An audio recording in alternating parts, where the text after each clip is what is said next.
پنج اشتباه رایجی که اگه انجام بدی هیچ وقت ریز کمرتون خوب نمیشه.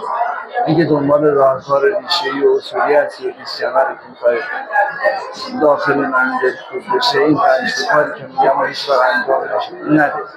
نشستن‌های طولانی مدت نداشته باش.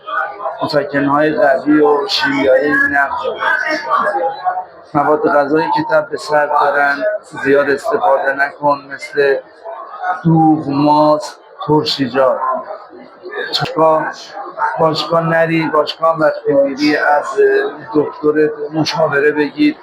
ورزش هایی که به عضلات راسید جدی وارد نمیکنه اونا رو انجام بده.